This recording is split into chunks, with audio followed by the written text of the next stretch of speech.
네, 오늘 읽은 이 갈라디아서의 말씀은 이 배경을 좀 알 필요가 있습니다. 우리가 오늘 5장을 읽었는데요. 앞에 1장부터 4장까지의 내용을 좀 살펴보고 오늘 본문을 좀 이해하기 원합니다. 갈라디아 교회는요, 이 복음이 뿌려졌는데 이단이 들어와 버렸습니다. 근데 이 이단이 어떤 이단이냐면 예수 그리스도의 십자가만으로는 구원받을 수 없고 예수 그리스도의 십자가에다가 이 율법을 좀 플러스 해야지 구원받을 수 있다. 즉 기독교와 유대교를 이제 혼합한 이단 사상이 들어오게 됩니다. 그래서 1장에는 바울이 이러한 이단 사상에 대해서 저주를 내려요. 거기 들어가면 저주를 받는다라고 하면서 우리가 이제 듣고 있는 이 복음, 우리가 지금 이제 알고 있는 이 성경의 내용이 이게 진짜다. 바울이 전한 복음, 우리가 지금 받아들이고 있는 이 복음이 진짜라는 것을 증명해내기 시작합니다. 그러니까 증명의 방법을 좀 따라갈 필요가 있는데 갈라디아서에서 강조하는 것들이 몇 가지가 있는데 그 중에 하나가 성령과 관련된 것이 아주 중심에 자리 잡고 있습니다. 그래서 설득해내는 아주 간단한 원리를 제가 설명을 해드릴게요. 이게 굉장히 복잡하게 적혀 있는데 간단하게 말씀드리면 이렇습니다. 구약에서 메시아가 통치하는 새 시대가 오는데 그 새 시대에는 성령이 임할 것이다. 근데 성령이 어떻게 임했는지 생각해 보라는 거예요. 성령이 예수 그리스도의 십자가 복음을 들을 때 너희에게 임했는가? 아니면 저 이단이나 유대교 사람들처럼 율법을 행하거나 어떤 행위를 통하여서 이 성령이 너희에게 임했는지 생각해 보라는 겁니다. 여러분, 우리가 성령이 우리 속에 오셨는데 왜 성령이 오셔서 말씀을 믿고 예수 그리스도를 믿게 됐죠? 근데 우리의 행위로 성령이 오셨습니까? 내가 성경을 많이 읽어서 전도를 해서 성령이 오셨습니까? 아니면 헌금을 해서 성령이 오셨습니까? 아니면 착한 일 10가지를 해서 성령이 오셨습니까? 아니죠. 아무 자격이 없는데 자격 없는 나를 하나님이 선택하셔서 복음을 전할 때에 성령이 오셨단 말이죠. 그래서 바울 사도가 그걸 앞에서 강조합니다. 야, 성령이 어떻게 왔느냐? 성령이 복음을 들을 때 오지 않았느냐? 이단들처럼 뭘 행위를 해가지고 율법을 지켜야 되고 할례를 행해야지 성령이 온 게 아니라 복음을 들을 때 성령이 왔다. 그걸 기억해 보라는 것이죠. 그러면 성령이 오셨다는 것은 성령이 우리 속에 있다는 것은 구원을 받았다는 증거이기 때문에 행위로 구원받는다 혹은 율법이 플러스 되어야지 구원을 받을 수 있다라는 그런 사상에 물들지 말고 바울이 전한 예수 그리스도의 십자가 형벌 대속의 복음을 굳게 붙잡으라 라는 내용이 4장까지의 흐름 중에 있습니다. 그러면 성령이 우리 속에 오셔서 어떤 일을 하시는가? 결국은 우리의 삶을 바꿔놓는 것이지요. 여러분, 오늘 추수감사절 주일입니다. 추수감사절 주일. 사실 해마다 추수감사절 주일이 다가오는데 여기 계신 분들은 이 감격이 그렇게 세지는 않아요. 왜냐하면 우리 농사를 안 짓거든요. 그죠?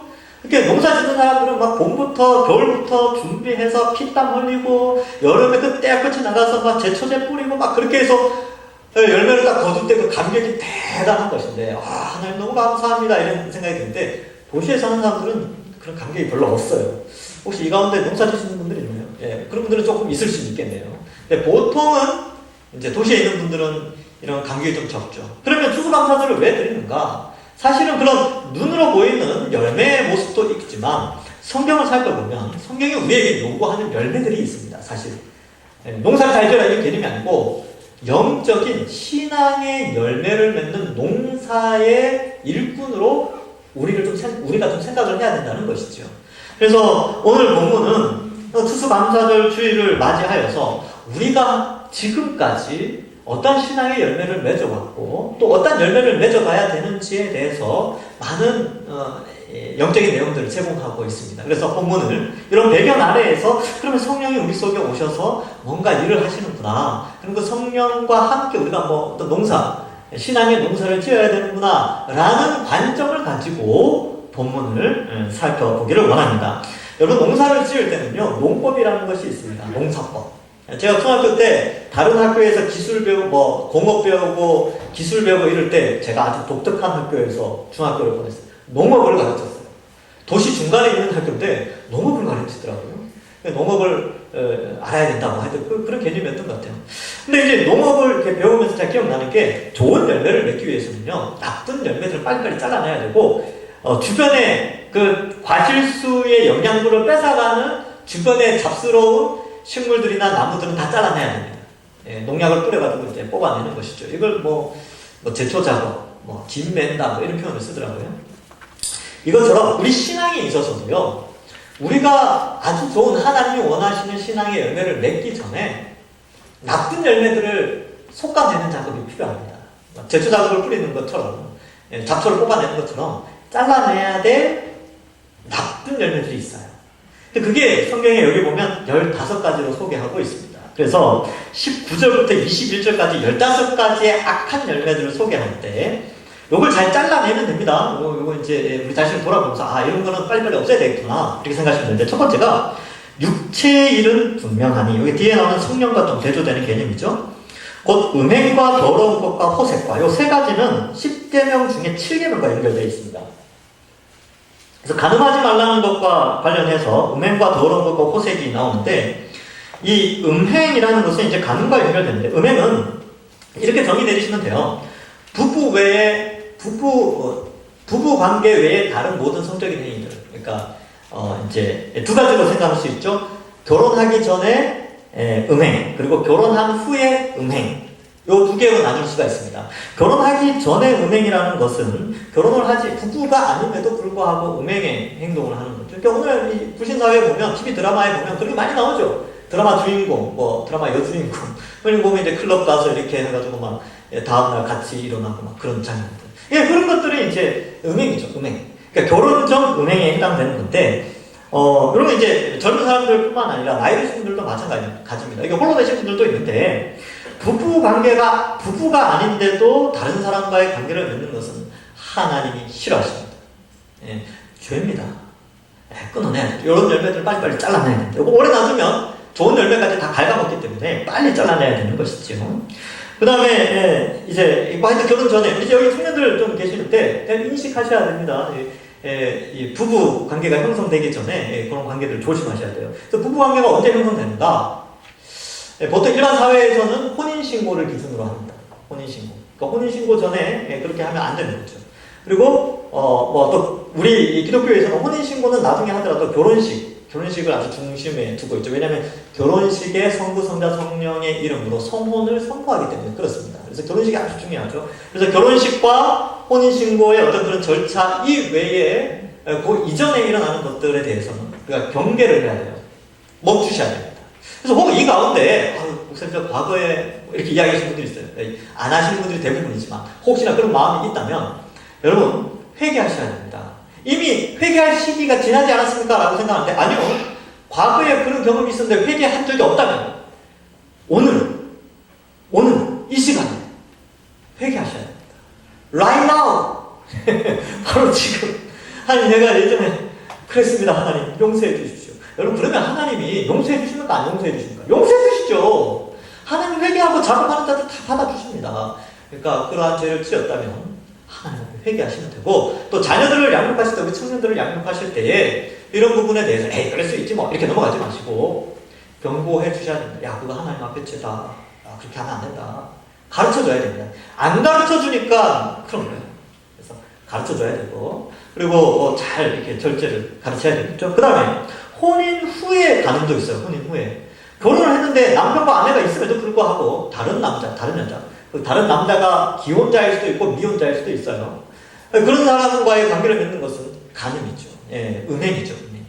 그래서 그러시면 안 돼요. 옛날에 뭐 그런 말도 있었다 그랬죠. 너 아직도 애인 없냐? 뭐 이런 말이 있었대요. 세상에.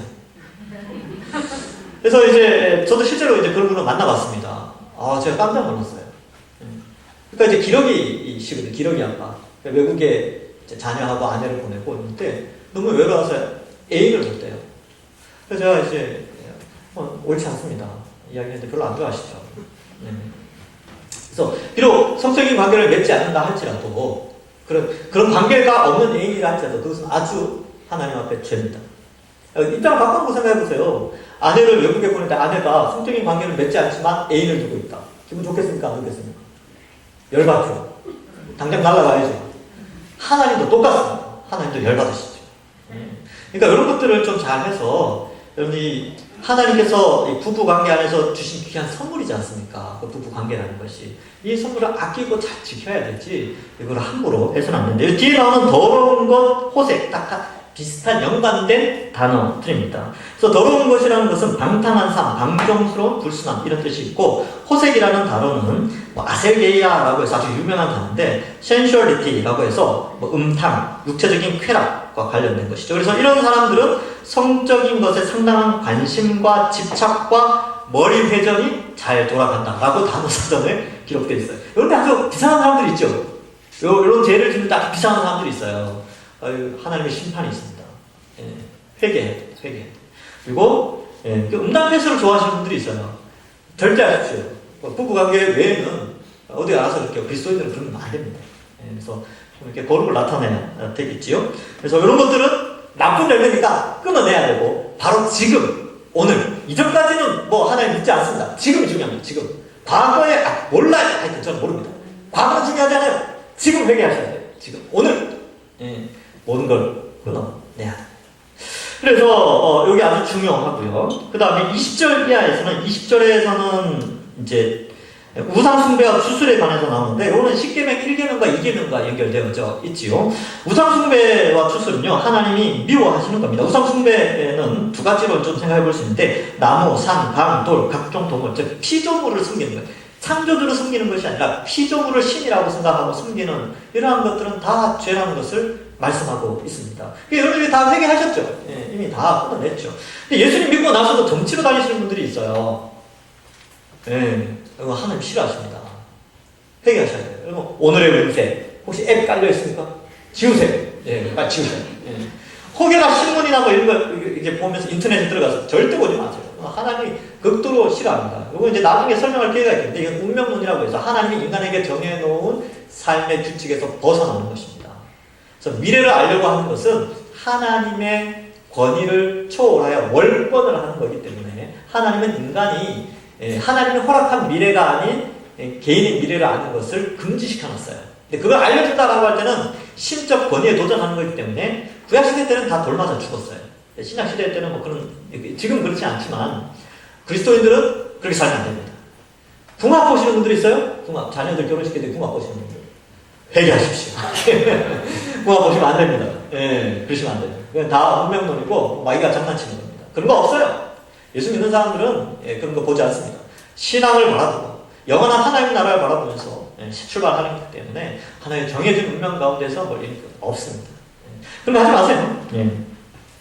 그래서 우상숭배는 금지되어 있는데, 사실 이 우상숭배라는 것이 원리가 있어요. 원리가 뭐냐면 자기숭배예요, 사실은. 골로새서 3장 5절에 보면 이렇게 기록되어 있습니다. 그러므로 땅에 있는 지체를 죽이라. 곧 음란과 부정과 사욕과 악한 정욕과 탐심이니 탐심은 우상숭배니라. 이렇게 되어 있어요. 탐심은 우상숭배다. 우리 마음속에 일어나는 탐심들은 다 우상숭배와 연결되어 있어요. 구약성경에 보면 우상을 만들기 전에 수식어가 자기를 위하여 우상을 만들게 이렇게 있어요. 우상숭배는 다 자기 자신 잘 되려고. 세상의 우상들을 보세요. 다 자기 잘 되려고 만든 겁니다. 그래서 이 탐심과 연결되어 있는데, 뭐 탐심 우리에게 일어날 수 있죠. 우리는 탐심을 추구하면서 살지는 않지만 탐심의 유혹이 우리에게는 오고 있습니다. 예수 믿고 난 후에도. 그러면 이런 본문들을 살피면서 이거 끊어내야 되겠구나. 절제해야 되겠구나. 같이 합시다. 목사님 저는 뭐 탐심이 없겠습니까? 있겠죠? 있죠? 저는 도인이 아닙니다. 저도 성령이 계시지만 여전히 연약한 육체를 가지고 있기 때문에 탐심이 일어나요. 그런데 같이 노력해야 됩니다. 성령이 우리를 이 탐심에서 멀어지게 하려고 끊임없이 날마다 말씀을 통해서 도우시고 계시니까 같이 끊어내야 됩니다. 이게 빨리 잘라내야 됩니다. 주술이라고 되는데, 이게 영어로는 sorcery라고 해서 매직이라는 단어가 다릅니다. 그러니까 마술과 주술은 달라요. 마술은 기술을 통해서 눈속임을 하여서 사람들을 이렇게 하는 거죠. 근데 주술은 그렇지 않아요. 주술은 이 단어를 찾아보니까 주술사의 능력을 과장하고 속이며 하나님의 존재를 왜곡하거나 부정하는 그런 현상들, 이렇게 돼 있어요. 그러니까 신적 권위를 부정하는 현상들이죠. 그래서 이 사람들을 두려움에 집어넣게 됩니다. 그래서 하나님을 믿고 기쁨으로 살아가는 인생의 원래의 목적에서 벗어나서 사람을 두렵게 만들고 하나님으로부터 멀어지고 주술에 매달리게 하는 그런 것인데, 이 마술은 마술사들이 하죠. 근데 주술은 무당들이 합니다. 그죠? 이 차이가 있죠? 그래서 이 무당들은 신비한 현상 유발이나 물체, 즉 부적, 이런 거죠. 부적, 행위, 굿하는 것, 이런 것들을 이제 의미하는 하는데 이런 것들을 멀리 하셔야 돼요. 멀리 하셔야 돼요. 옛날 처음 예수님 믿을 때 이게 참 힘들어하시는 분들 많아요. 아니요. 걱정하지 마시죠. 성령이 우리 속에 오셔서 우리를 지켜주십니다. 우리를 보호하신다니까요. 과감하게 이런 우상 숭배나 주술적인 요소들을 다 버리셔야 돼요. 다 버리셔야 됩니다. 자, 그 다음에 이제 20절 중반부에 보면 원수 맺는 것과 분쟁가라고 하면서 쭉 한 10가지 가까이 나오는데 이것은 다 공동체의 죄와 연결되어져 있습니다. 이걸 끊어내야겠죠. 그래서 이런 악한 열매들은 끊어내야 되는데 첫 번째 원수 맺는 거예요. 원수 맺는 거. 그럼 원수 맺으면 안 되죠.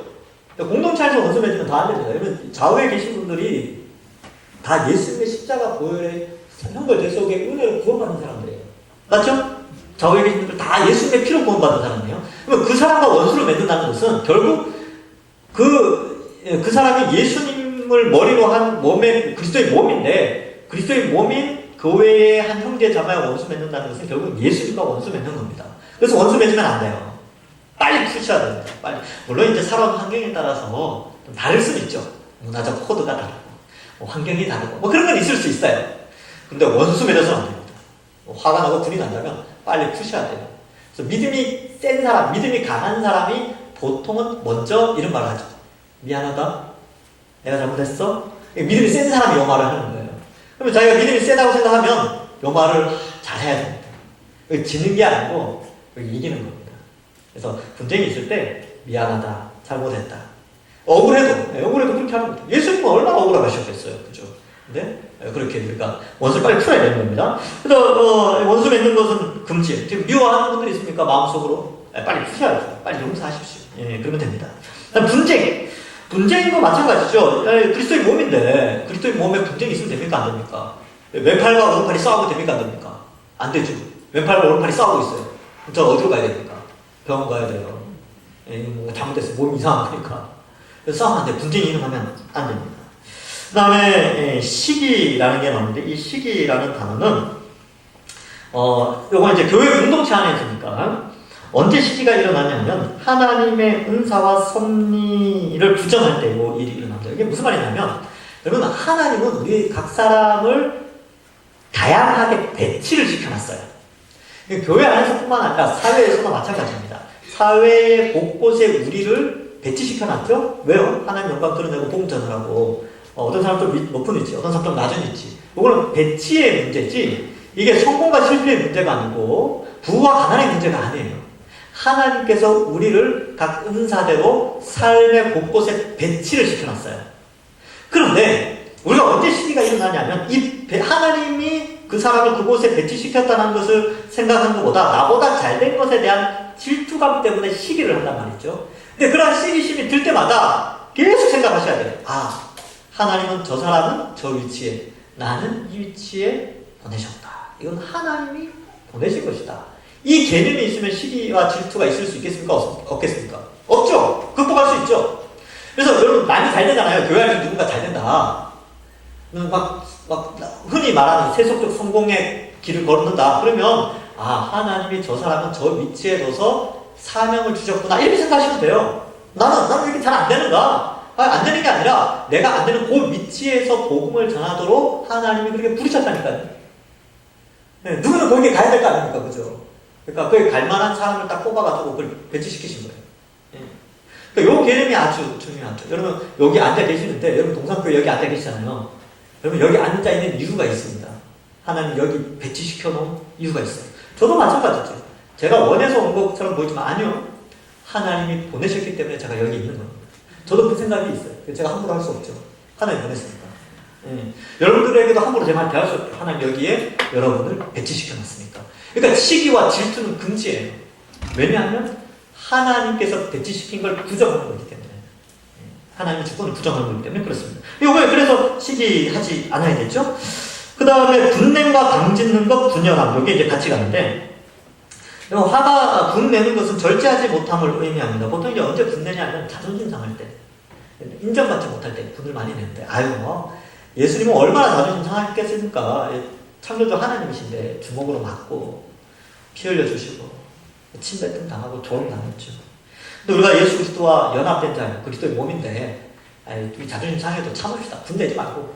저도 이제 가끔 분낼 때가 있는데 그럴 때 지나고 나면 항상 후회를 해요. 아, 내가 왜 그랬을까? 막 부끄럽기도 하고. 같이 절제합시다. 예, 저와 여러분.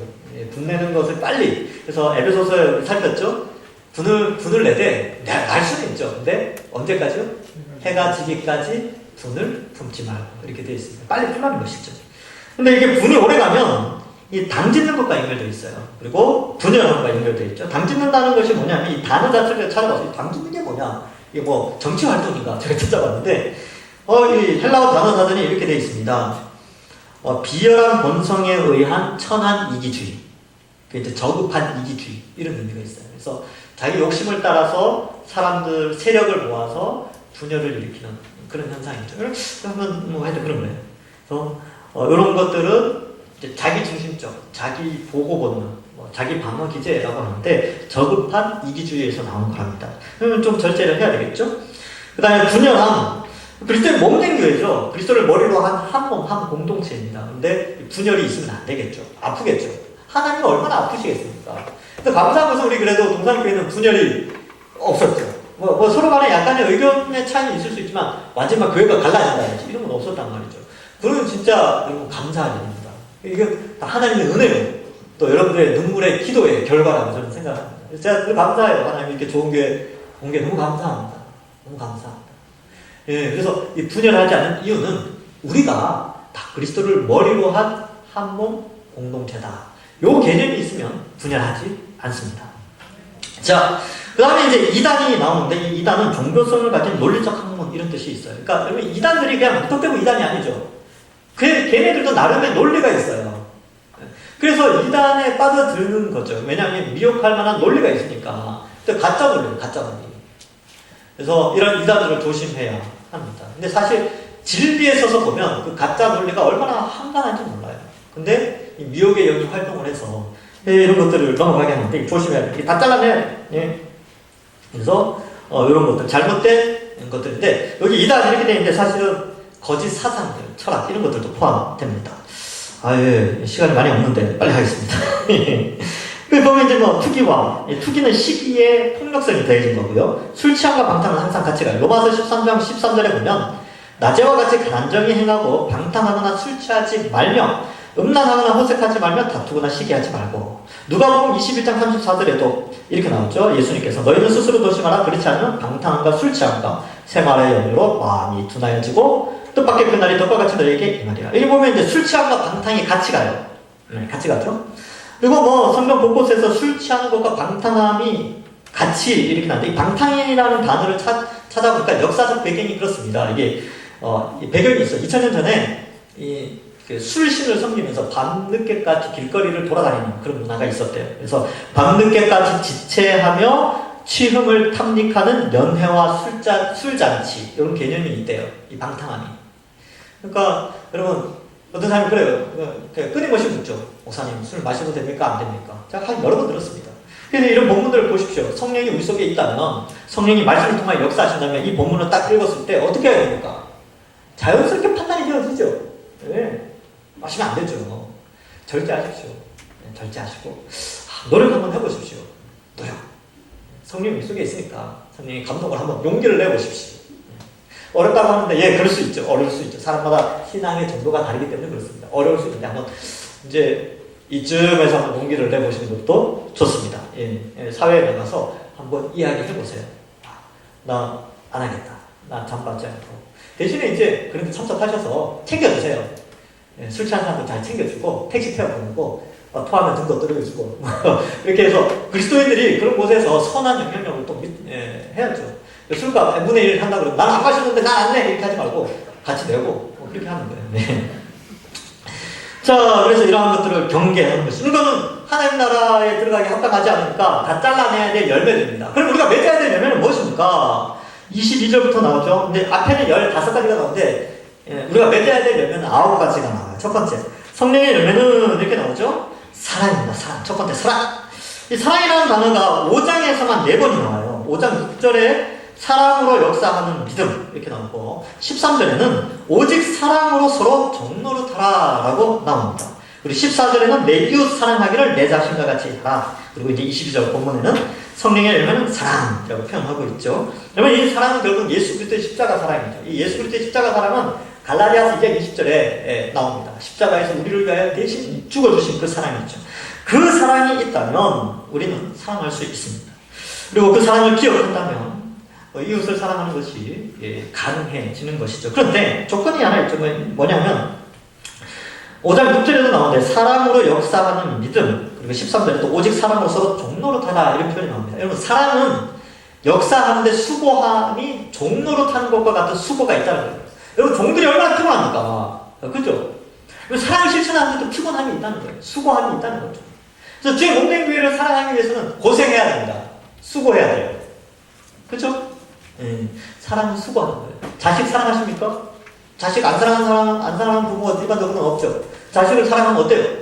힘들어도, 아침에 일찍 일어나서 밥하고, 힘들어도, 뭐 이렇게 먹고 싶다는 걸 해주고, 힘들어도, 뭐 이렇게 빨래도 하고, 힘들어도 하는 거 아닙니까? 왜? 사랑하니까. 교회 공동체도 똑같습니다. 우리가 서로 사랑해야 된다라고 하면 뭐냐면, 거기에는 수고와 헌신이 들어가게 돼 있어요. 근데 교회를 사랑한다는 것은 결국 그리스도의 몸인 교회를 사랑하는 거니까 그리스도를 사랑하는 것이죠.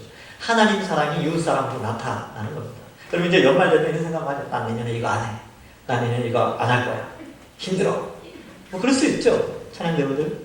뭐 하여튼 그래요. 교사들 있습니까? 그런데 그 수고와 헌신 때문에 이 동산교회가 65년 동안 이렇게 서 있는 겁니다. 누군가가 이 교회를 사랑해서 수고하고 헌신해오고 눈물로 기도해온 결과가 여러분 여기에 우리가 앉아있는 겁니다. 이 수고가 사라진다고 생각해 보십시오. 그러면 교회는 없어집니다. 사라져요. 누군가의 수고와 헌신의 열매가 이 교회를 유지시켜주는 거죠. 힘들죠? 아닙니다. 힘들어요. 코로나 시대 더 힘들죠? 공사하기 더 힘들죠? 네. 이럴 때 그리스도의 사랑이 아주 빛나게 되는 겁니다. 더 힘드니까 빛나는 것이죠. 더 수고하니까. 하나님 다 보고 계십니다. 그러니까 연말 됐으니까 나 내년에 안 해야지. 이게 아니라 내년에는 더 불태워보자. 내년에는 더 수고하자. 힘들죠? 압니다.